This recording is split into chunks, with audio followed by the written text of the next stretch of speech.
नमस्कार दोस्तों, जय जोहार। मैं कौशल तिवारी और बिहनिया संध्या में आपका स्वागत है। देश के प्रधानमंत्री नरेंद्र मोदी के महत्वाकांक्षी योजनाओं में से एक जल जीवन मिशन का छत्तीसगढ़ में बुरा हाल है।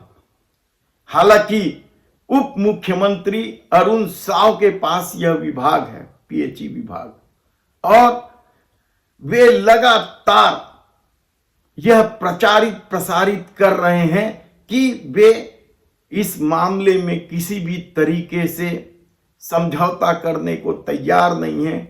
जल जीवन मिशन के काम में लापरवाही बर्दाश्त नहीं की जाएगी। हालांकि इस मामले को लेकर जो खेल चल रहा है, उस खेल में किस तरीके से विधानसभा सत्र के दौरान अरुण साव बुरी तरीके से घिरे थे।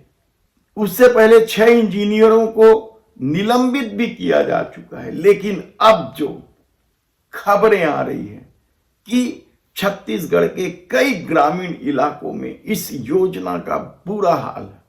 ठेकेदार काम बंद करके भाग गए हैं या फिर वे अधिकारियों और मंत्री बंगले से सेटिंग कर चुके हैं।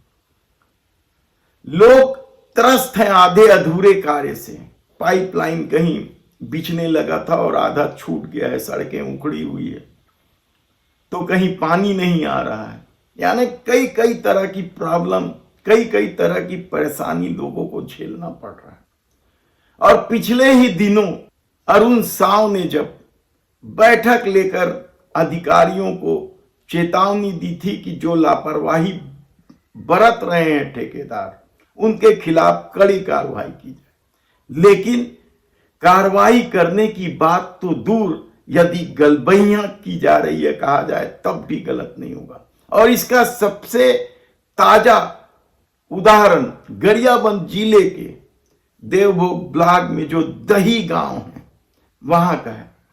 वहां जल जीवन मिशन के तहत लोगों के घर घर तक पानी पहुंचाने का काम देव साई ट्रेडर्स ने लिया है। पहुंच वाला नाम बताया जाता है, जिसकी मंत्री बंगले में भी पकड़ है, पहुंच है। और 6 महीने से दही गांव में काम पूरी तरीके से ठप है।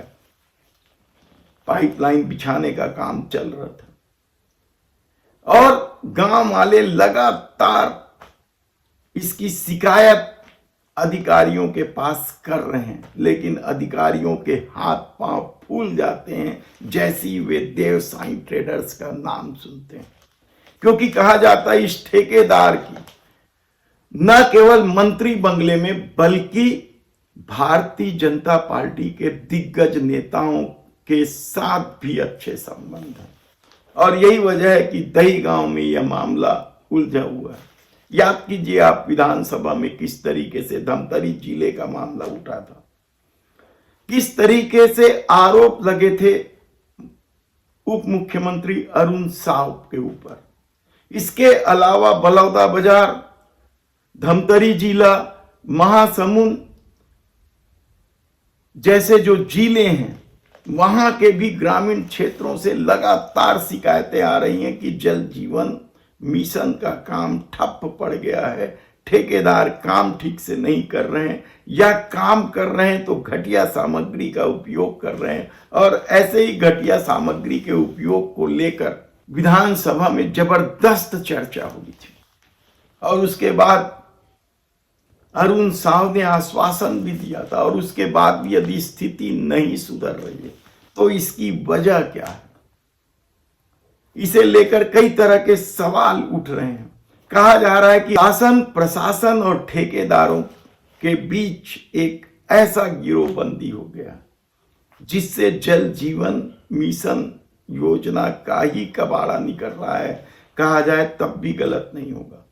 और इसे लेकर विधायकों की बात तक नहीं सुनी जा रही है। कहा जा रहा है कि कई क्षेत्र के विधायक लगातार मंत्री बंगले में फोन करके लोगों की समस्याओं से अवगत करा रहे हैं। लेकिन न तो अधिकारियों पर ही कोई कार्रवाई हो रही है और न ही ठेकेदारों पर।